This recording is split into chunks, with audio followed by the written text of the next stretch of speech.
Welcome, student. At first, discuss my class 12 video sexual reproduction in flowering plant চ্যাপ্টারের একটি মূল বিষয় নিয়ে আজকে আমি তোমাদের সঙ্গে আলোচনায় থাকব। চলে যাচ্ছি সেই আলোচনাতে। তো আগের ক্লাসে আমি পড়িয়েছিলাম পোস্ট ফার্টিলাইজেশন ইভেন্টের পর অর্থাৎ নিষেকের পরে কি না দ্বিবীজপত্রী উদ্ভিদের ভ্রূণের পরিস্ফুটন অর্থাৎ এমব্রায়োজেনি ইন ডাইকট প্ল্যান্ট। তো সেইখান থেকেই আজকের পড়াটা আমরা ইন্ট্রোডাকশন পার্ট দিয়ে শুরু করব। কি সেটা ছিল না, আমরা একটা ভ্রূণস্থলী বা এমব্রায়োস্যাকের যে ব্যাপারটা ওভারির ভিতরে যে ওভিউলের ভিতরে থাকে সেইটা নিয়ে আরেকবার জাস্ট বলে দিচ্ছি। এই ছিল এমব্রায়োস্যাক। কি এটা? এমব্রায়োস্যাক। তো এমব্রায়োস্যাকের ভিতরে কি ছিল না 7 সেল অ্যান্ড 8 নিউক্লিয়াস স্ট্রাকচার। সেটা কি সেটা নিয়ে আমরা অনেকবার বলেছি, তবুও আরেকবার রিপিট করে দিচ্ছি। এই দুধারে দুটি সাইনার্জিট বা সহকারী কোষ এবং একটি বড় লম্বাটে প্রবর্ধিত এক, এবং এদেরকে বলা হয় সহকারী কোষ বা সাইনার্জিট। এবং এর উল্টো ধারে অর্থাৎ এন্টিপোডাল সেল, এখানে তিনটে কি থাকে না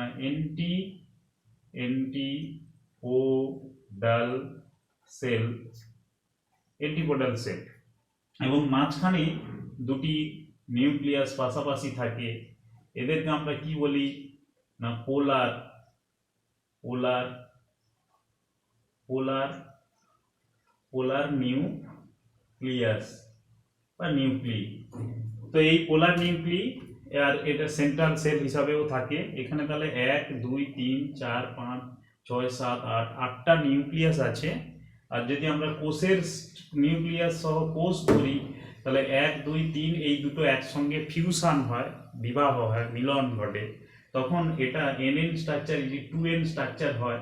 তখন আর পোলার নিউক্লিয়াস থাকে না, হয়ে যায় কি না ডেফিনেটিভ নিউক্লিয়াস। হয়ে যায় কি নিউক্লিয়াস না হয়ে যায় ডেফিনেটিভ নিউক্লিয়াস। ডেফিনেটিভ নিউক্লিয়াস হয়ে যায়, এর ক্রোমোজোম নাম্বার 2N। আর এটা ডেফিনেটিভ নিউক্লিয়াস ফলে এখানে একটা সেল 2 3 4 5 6 7 এই 7 সেল আর 8 নিউক্লিয়াস স্ট্রাকচার। তো এর ভিতর আমরা যদি পোলেন টিউব প্রবেশ করে, দুটি পুংগ্যামেট এর ভিতর দিয়ে প্রবেশ করে, তো পুংগ্যামেট একটি এসে ডিম্বাণুর সঙ্গে নিষিক্ত হয়। তো ডিম্বাণুর সঙ্গে নিষিক্ত হলে এটা হয়ে যায় ডিম্বাণু এক প্লাস মেল গ্যামেট। এই মেল গ্যামেট যে কোনো একটি মেল গ্যামেট। তো তখন আমরা একে কি বলি না জাইগোট। তো এই জাইগোট আগের ক্লাসে আমি জাইগোট থেকে কি করে এমব্রায়ো বা ভ্রূণ সৃষ্টি হয় তা নিয়েই কিন্তু বলেছিলাম। তো সেই আসলে ভ্রূণটা কি, একটি ভ্রূণের স্ট্রাকচার হিসাবে আমরা এইভাবে এঁকেছিলাম যে একটি ভ্রূণ এইরকম দুটি কি না বীজপত্র বা বীজপত্র এখানে দুটো বীজপত্র বা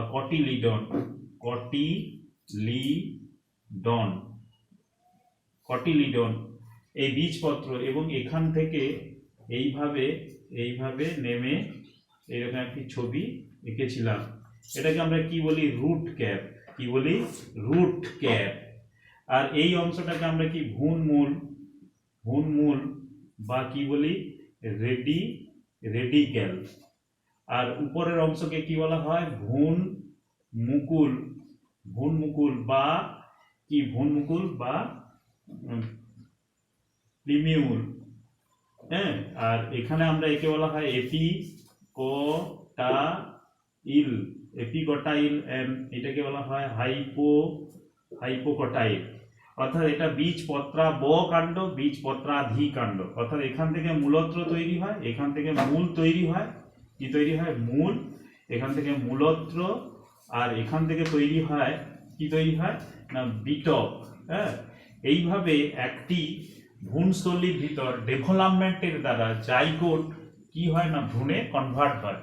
কিন্তু এই জাইগোট থেকে ভ্রূণ কনভার্ট বা পরিবর্তন হওয়ার জন্য একটি খাদ্য বা সোর্স অর্থাৎ নিউট্রিয়েন্ট বা স্টোরেজ ফুড খাদ্যের চাহিদা দান করে তবেই কিন্তু এই মডিফিকেশন হয়। সেই খাদ্যের চাহিদা দান করে কে না এন্ডোস্পার্ম। কি স্পার্ম? এন্ডোস্পার্ম বা শস্য কলা, এন্ডোস্পার্ম বা শস্য, কি বললাম? শস্য, এন্ডোস্পার্ম। তো আজকের আমার আলোচনার বিষয় কিন্তু কি না এন্ডোস্পার্ম। কি? Endosperm.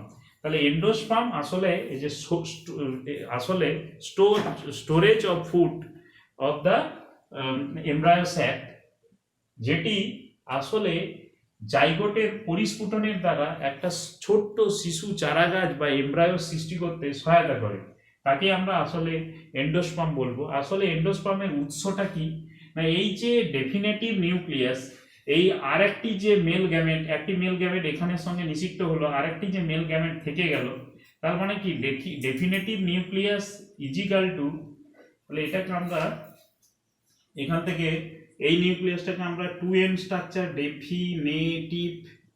Definitive nucleus 2n structure, হ্যাঁ 2n স্ট্রাকচার ডিপ্লয়েড, এবং এর সঙ্গে একটা কি যোগ হবে না মেল গ্যামেট।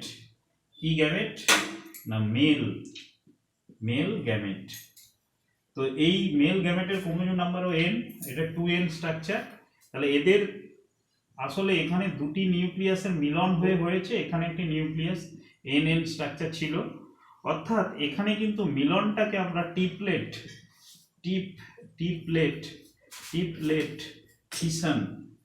টিপলেট ফিশন হিসাবে কল্পনা করি, অর্থাৎ ত্রয়ী মিলন, তিনটা নিউক্লিয়াস দ্বয়ের মিলনের ফলে এখানে তৈরি হবে একটি 3n অংশ।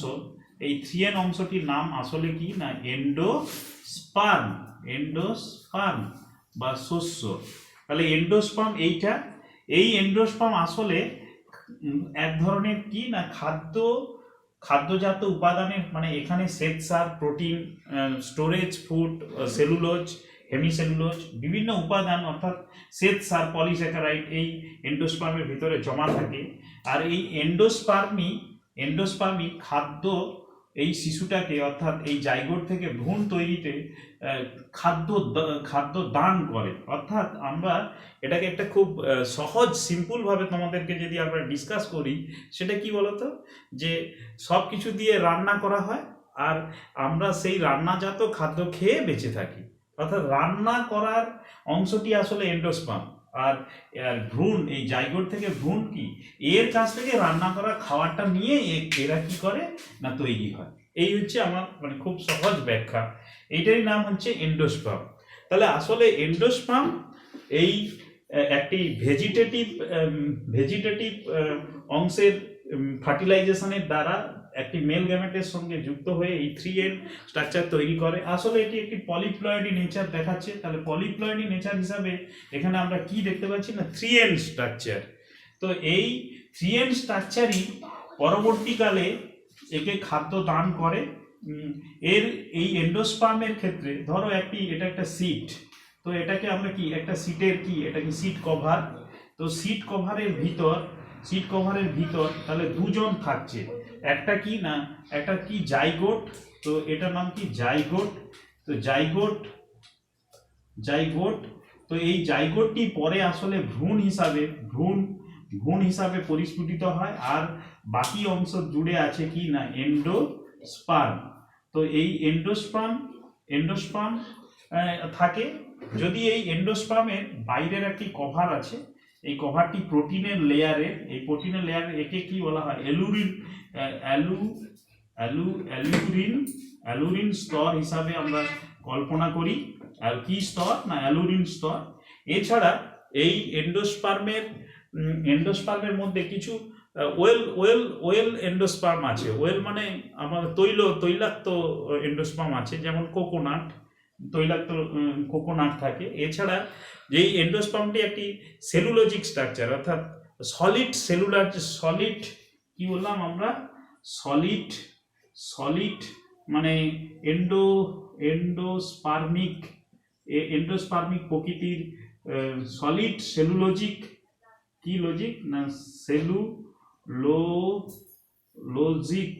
সেলুলোজিক স্ট্রাকচার হিসাবে এখানে আমরা কি দেখতে পাই না, এক ধরনের আমরা যেমন আইভরি পাম, কি পাম, আইভেরি পাম, এদের ক্ষেত্রে দেখা যায় এন্ডোস্পার্মটি সেলুলোজ দিয়ে তৈরি। আবার ডেট পাম বলে আছে, সেটার ক্ষেত্রে কিন্তু হেমি সেলুলোজ স্ট্রাকচার দিয়ে তৈরি, না এন্ডোস্পার্মটি। এই হচ্ছে এন্ডোস্পার্ম। তো এন্ডোস্পার্মের যদি আমরা ডেফিনেশন বলি, তাহলে একটি ভ্রূণস্থলীর ভিতরে মেল গ্যামেটের সঙ্গে ফিউশন হয়ে ট্রিপ্লয়েড ফিউশনের দ্বারা যে স্টোরেজ খাদ্য তৈরি হয়, যা ভ্রূণের জাইগোটের পরিস্ফুটনে গুরুত্বপূর্ণ ভূমিকা পালন করে, তাদেরকেই আসলে আমরা এন্ডোস্পার্ম বলে থাকি। আমরা চলে যাব এরপরে যে এন্ডোস্পার্মের প্রকারের হয়, এন্ডোস্পার্মের টাইপ অফ এন্ডোস্পার্ম। তো এন্ডোস্পার্ম সেখানে বলা হয়েছে যে এন্ডোস্পার্ম 3 প্রকারের হয়। এন্ডোস্পার্ম ক প্রকারের হয় না, 3 টাইপ। তো 1 নম্বর টাইপের নাম কি, 3 টাইপ, একটা নাম কি 3 টাইপ। একটি নাম হলো নিউক্লিয়ার, কি নিউক্লিয়ার এন্ডোস্পার্ম। আরেকটি নাম কি না সেলুলার, কি নাম, সেলুলার এন্ডোস্পার্ম। 3 নম্বর নাম কি হ্যালোবিয়াল এন্ডোস্পার্ম। এই 3 রকম এন্ডোস্পার্মকে আমরা পেয়ে থাকি। তো এই 3 প্রকার এন্ডোস্পার্মই আমাদের এখানে মূল আলোচনার বিষয়, নিউক্লিয়ার, সেলুলার আর হ্যালোবিয়াল। তো নিউক্লিয়ারের ক্ষেত্রে আমরা কি ব্যাপারগুলো দেখব না, নিউক্লিয়ারের ক্ষেত্রে এই ধরুন এটা একটা কি না এন্ডোস্পার্ম, এটা 3N এন্ডোস্পার্ম। এটি প্রথমে এর বিভাজন শুরু হবে। তো বিভাজন শুরু হলে এখানে কেবল নিউক্লিয়াসের বিভাজন শুরু হবে, ক্যারিওকাইনেসিস হবে না, মাইটোটিক সেল ডিভিশন হবে, কিন্তু এখানে এরকম মুক্ত নিউক্লিয়াস, ওপেন ফ্রি নিউক্লিয়াস, এটা হচ্ছে এন্ডোস্পার্ম মাদার সেল,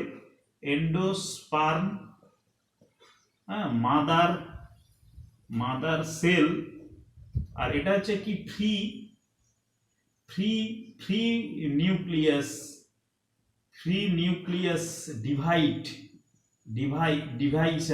ডিভিশন। মুক্ত নিউক্লিয়াস এখানে কিন্তু প্রচুর তৈরি হবে, কিন্তু মুক্ত নিউক্লিয়াসের ক্ষেত্রে কোথাও কোষ প্রাচীর ফর্মেশন, সেল ওয়াল ফর্মেশন হবে না। মুক্ত নিউক্লিয়াস ওপেনলি এরকম ঘোরাফেরা করবে। আর এই মুক্ত নিউক্লিয়াস থেকে আস্তে আস্তে এই মাঝ বরাবর সেন্ট্রালি একটি কি তৈরি হবে, এইটাকে আমরা এইভাবে যদি ছবিটা আঁকি, সেন্ট্রালি একটি ভ্যাকুয়াল ফর্মেশন হবে। তাহলে সেন্ট্রাল পার্টে কি আছে, সেন্ট্রাল পার্টে ভ্যাকুয়াল। তো ভ্যাকুয়াল থাকার ফলে এই মুক্ত নিউক্লিয়াসগুলো পরিধি বরাবর চলে যাবে। কিসে বরাবর চলে যাবে, পরিধি বরাবর চলে যাচ্ছে। আর এখানে আমি দেখাচ্ছিলাম এই যে ভ্রূণস্থলীর ভিতরে এখানে জাইগোট আছে, আর এখানে এই অংশে আসলে এই নিউক্লিয়াসটি বিভাজিত হচ্ছে। তাহলে এটা তার মাইক্রোপাইল প্রান্ত, পাইল হচ্ছে এন্ড, আর এইটা হচ্ছে তার চেলাজাল পোল, চেলাজাল পোল। তো এই এই এই নিউক্লিয়াস দ্বয় কোনো সময় মাইক্রোপাইলের দিকে বেশি পরিধি বরাবর এরা থাকছে। তো পরিধি বরাবর থাকার ফলে মুক্ত ভ্যাকুয়াল ফর্মেশনের ফলে পরিধি বরাবর চলে যাচ্ছে। তারপর আস্তে আস্তে আমরা কি দেখতে পাচ্ছি না, দেখতে পাচ্ছি যে শেষ পোর্শনে সেল ওয়াল তৈরি হচ্ছিল না, আস্তে আস্তে কিন্তু ভ্যাকুয়াল যেমন আছে কোষগুলো দেওয়াল বরাবর চলে গিয়েছে, পৌঁছে গেছে। আস্তে আস্তে দেখা গেল যে কিছু সময় পর অভিকেন্দ্রিক ও নিম্নমুখভাবে, অর্থাৎ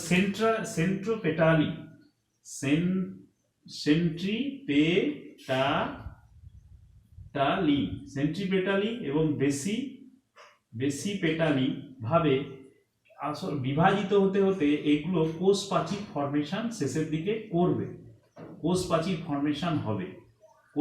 ফর্মেশন হবে। অর্থাৎ ক্যারিওকাইনেসিসের দ্বারা কোষ প্রাচীর ফর্মেশন হয়ে এরা একটা সেলুলার গঠনের মতো তৈরি হবে, তো এই রকম তখন এটার নাম হবে কি আমরা শস্যকলা। এই হচ্ছে নিউক্লিয়ার। অর্থাৎ একটা এন্ডোস্পার্মের প্রথমে ক্যারিওকাইনেসিসের মাইটোটিক সেল ডিভিশনের দ্বারা অসংখ্য মুক্ত নিউক্লিয়াস তৈরি হবে এবং তারা পরিধি বরাবর চলে যাবে এবং মাঝখানে তৈরি হবে একটা ভ্যাকুয়ালগুলো তৈরি হওয়ার পর একবারে শেষ পর্যায়ে সেন্ট্রিপেটালি অ্যান্ড বেসিপেটালি ভাবে বিভাজিত হয়ে আস্তে আস্তে সেল প্লেট তৈরির মাধ্যমে আস্তে আস্তে তারা সেলুলার একটা কোষের আকৃতি নেবে এবং খাদ্য উৎপাদন করার ক্ষমতা পাবে। তো এইরকম আমরা যদি বিভাজনগুলো দেখি তখন তার নাম হবে কি নিউক্লিয়ার এন্ডোস্পার্ম। তো পরে সেলুলার কথাটার মানে হচ্ছে কোষীয়, অর্থাৎ কোষের মতো। তো এক্ষেত্রে এই 3N মানে এন্ডোস্পার্মটি প্রথমে দুটো কোষে ডিভাইড হবে। দুটো কোষ থেকে এরা পরপর 4টি কোষে ডিভাইড হওয়া শুরু হবে এবং এরা মুক্তভাবে হবে না। এদের প্রথম থেকে কোষ প্রাচীর যুক্ত কোষ, একটা কোষের মতো নেচার এরা কিন্তু অলরেডি প্রথম থেকে দেখাবে। এদের কোষ প্রাচীর ফর্মেশন হয়ে প্রথম থেকে একটা কোষের নেচার তৈরি করবে।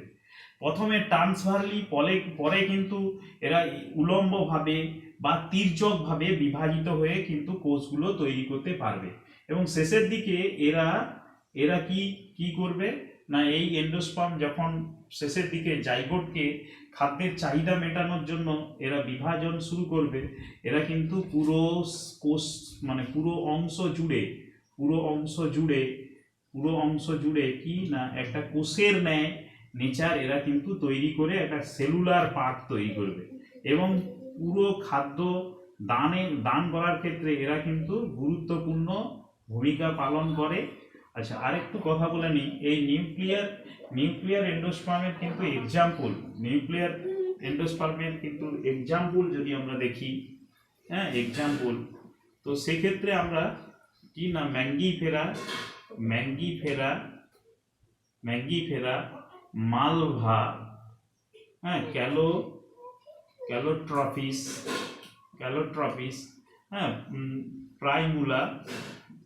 প্রাইমুলা প্রভৃতিকে কিন্তু পেয়ে থাকি। আচ্ছা, এবারে আমরা এখান থেকে আমরা একটা কোষীয় গঠন পেলাম, কোষ এই রকম।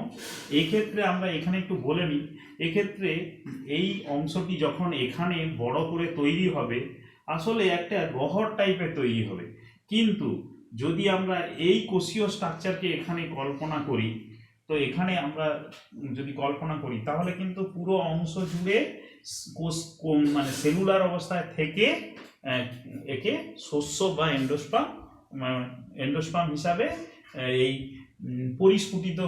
পরিস্ফুটনে প্রচুর পরিমাণে খাদ্যের চাহিদা মেটাতে পারবে। তো এইটা আমরা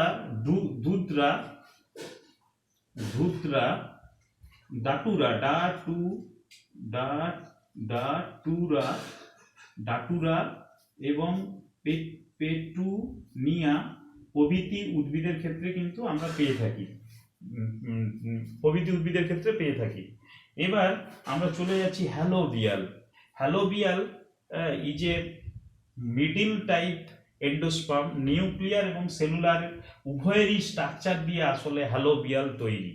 তো হ্যালোবিয়াল কি জিনিসটা না, হ্যালোবিয়ালের ক্ষেত্রে আমরা এই ছবি প্রথম এটা পেলাম 3 স্ট্রাকচার। প্রথমে এরা দুটো ভাগে ভাগ হবে,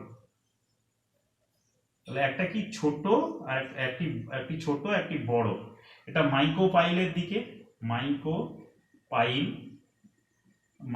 মাইকো মাইকোপাইল মাইকোপাইলের দিকে, মাইকোপাইল এন্ড। আর এটা হচ্ছে চেলাজালের দিকে। দুটো বৃহৎ ও ছোট কোষে ভাগ হবে। এই ভাগ হওয়াটা কিন্তু সেলুলারের মতো। দেখো এখানে কিন্তু ভাগ হওয়া ছিল না, এখানে আমরা দেখতে পাচ্ছি এটা ভাগ হয়ে দুটি প্রথমে এই এরকম ডিভাইড কোষে ভাগ হবে, অর্থাৎ এরা সেলুলোজ এন্ডোস্পার্মের মতো প্রথম দুটো ভাগ হবে। পরবর্তীকালে দেখা গেল এই অংশটি ডিভাইড হচ্ছে, একটা থেকে দুটো কোষ তৈরি হচ্ছে, আর এই উপরের অংশটি একটি কলসাকৃতি এইরকম গঠন তৈরি করে। এবং এখানে নিউক্লিয়াস কিন্তু আবার মুক্ত মানে অর্থাৎ নিউক্লিয়ারের মতো সেন্ট্রালি অসংখ্য নিউক্লিয়াস তৈরি করবে।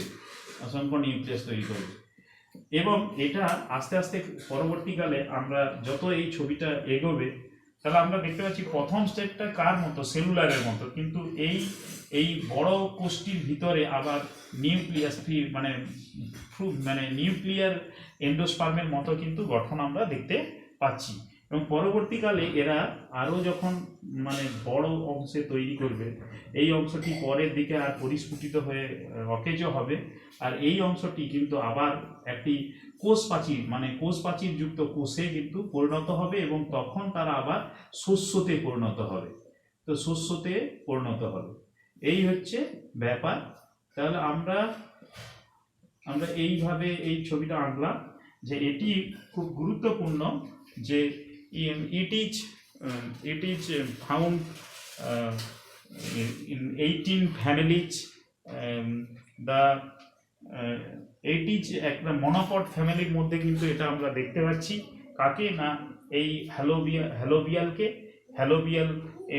এন্ডোস্পার্মকে সেই মাত্র 19টা মনোকট ফ্যামিলির মধ্যে আমরা একে দেখতে পাই।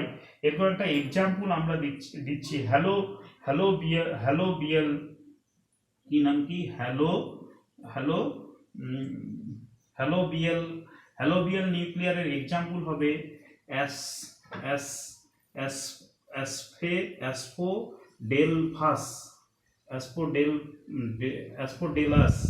অ্যাসপোডেলাস নামক একটি উদ্ভিদ গোষ্ঠীর মধ্যে, হ্যালোবিয়াল বর্গের উদ্ভিদ গোষ্ঠীর মধ্যে এই হ্যালোবিয়াল এন্ডোস্পার্ম আছে। হ্যালোবিয়ালের ক্ষেত্রে তাহলে আমরা কি সেলুলারের গঠন দেখতে পাচ্ছি, পরে নিউক্লিয়ার, এই যে মিডিল টাইপ। তো আমরা সিম্পল ভাবে যদি বলতে পারি যে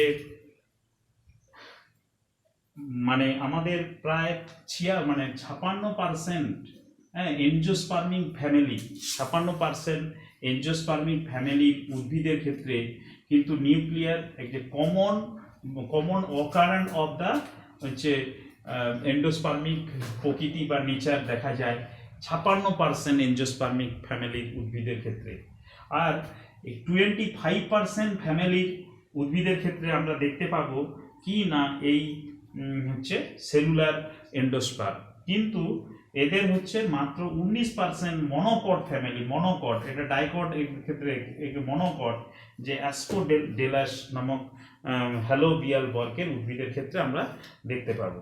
তো এই অংশগুলোর সাথে আমি যেটা বোঝাতে যাচ্ছি, ধরো আমাদের কোকোনাট মানে নারকেল, আমরা যা নারকেলের কথাই বলছি, যে কোকোনাটের ক্ষেত্রে কি জিনিসটা দাঁড়াচ্ছে, কোকোনাটের ভিতরে আমরা যদি দেখি দুটো জিনিস পাচ্ছি। একটা তার কি শাঁসালো অংশ, এটা শ্বাস হিসাবে খাচ্ছি, কার্নেল যেটা খাচ্ছি সেটা একটা, আর এর ভিতরে একটা মুক্ত অসংখ্য ফ্রি নিউক্লিয়াস আছে, অর্থাৎ এর জল, তরল ওয়াটার। হ্যাঁ, তরল পার্ট, তাহলে একটা নারকেলের ভিতরে দুটো কার্নেল পার্ট মানে শস্যলো মেন শাঁসালো অংশ, আর একটা তার ভিতরে জল।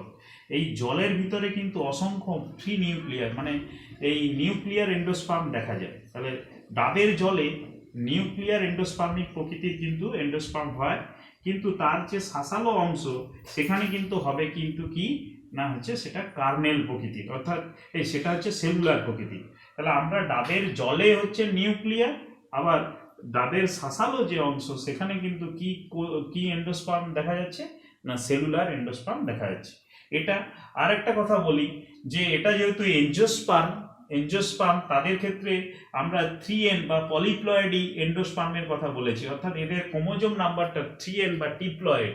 কিন্তু আমরা যদি জিমনোস্পার্মের ক্ষেত্রে দেখি, তো জিমনোস্পার্মের ক্ষেত্রে দেখি তাহলে কি দেখতে পাই না তাদের ক্ষেত্রে যে এন্ডোস্পার্মটি পাওয়া যায় এই এন্ডোস্পার্ম তার কি না হ্যাপ্লয়েড প্রকৃতির। জিমনোস্পার্মের ক্ষেত্রে কি প্রকৃতির না হ্যাপ্লয়েড প্রকৃতির। তার মধ্যে আমরা একটু কমন কথা বলি, এটা 3N এটা 2N কার না এনজিওস্পার্মের ক্ষেত্রে। তো নিষেকের পরে ভেজিটেটিভ ফার্টিলাইজেশনের দ্বারা আসলে এনজিওস্পার্মিং এই হচ্ছে এন্ডোস্পার্মটি তৈরি হয়, অর্থাৎ পোস্ট কিন্তু প্রি নিষেকের পূর্বে এদের শস্য গঠিত হয় বলে এরা হ্যাপ্লয়েড প্রকৃতি, এটা একটু বলা দরকার আছে। আর আরেকটু কথা বলি, আমরা যে বীজের শস্য থাকে তাদেরকে আমরা কি বলি শস্যল বীজ। হ্যাঁ, শস্যল বীজ অর্থাৎ এন্ডোস্পার্মিক সিড বা এন্ডোস্পার্মিক বীজ। আর যে বীজের শস্য থাকে না তাদেরকে অশস্যল বীজ বলি। আসলে এই জাইগোটের যে ভ্রূণ পরিস্ফুটনের জন্য যদি এন্ডোস্পার্ম ফুরিয়ে যায়, সমস্ত শেষ হয়ে যায়, তখন সে হয় কি অশস্যল বা নন এন্ডোস্পার্মিং সিড। আর যদি শস্য জমা থাকে এবং শস্যল বীজের ক্ষেত্রে কি শস্য থাকে, হ্যাঁ শস্য মানে এন্ডোস্পার্ম থাকে অর্থাৎ স্টোরেজ হিসাবে থাকে। আর অশস্যলর ক্ষেত্রে শস্য থাকে না। অশস্যলর ক্ষেত্রে আমরা কি বলবো, অশস্যলর ক্ষেত্রে কি বলবো না শস্য থাকে না। হ্যাঁ, এন্ডোস্পার্ম এখানে নেই, এখানে কিন্তু থাকে। শস্যলর ক্ষেত্রে মানে বীজত্বক ও ফলত্বক কিন্তু কি থাকে না সংযুক্ত থাকে। হ্যাঁ, আর এদের ক্ষেত্রে কিন্তু পৃথক থাকে। এদের ক্ষেত্রে ভ্রূণটা আকৃতিতে ছোট, কিন্তু এদের ক্ষেত্রে ভ্রূণটা আকৃতিতে একটু বড়। হ্যাঁ, এইগুলো একটা কমন ব্যাপারগুলো আছে। আর মোটামুটি আমরা এটা বলতে পারি যে আদিম প্রকৃতির মানে একটা প্রিমেটিভ ক্যারেক্টারিস্টিক্স হিসাবে যে বিভাজন মানে এন্ডোস্পার্মকে বলি সেটা হচ্ছে নিউক্লিয়ার, আর মধ্যবর্তী মিডিল তখন হবে কি হ্যালোবিয়াল। কিন্তু যদি আমরা মানে ইমপ্রুভমেন্ট মানে উন্নতির ক্ষেত্রে মানে খুব মোস্টলি গুরুত্বপূর্ণভাবে বেশি ঘটে কিন্তু কি সেলুলার। এই হচ্ছে আমাদের এই আজকের আলোচনার যে বিষয়বস্তু এইটা। তো এইটা তোমরা পড়বে, মেন কোনটার উপর ফোকাসটা করবে এন্ডোস্পার্ম কি এবং টাইপ অফ এন্ডোস্পার্ম 3 প্রকারের, হ্যালোবিয়াল, সেলুলার ও নিউক্লিয়ার। এখানেই আমি আমার ক্লাসটি শেষ করছি।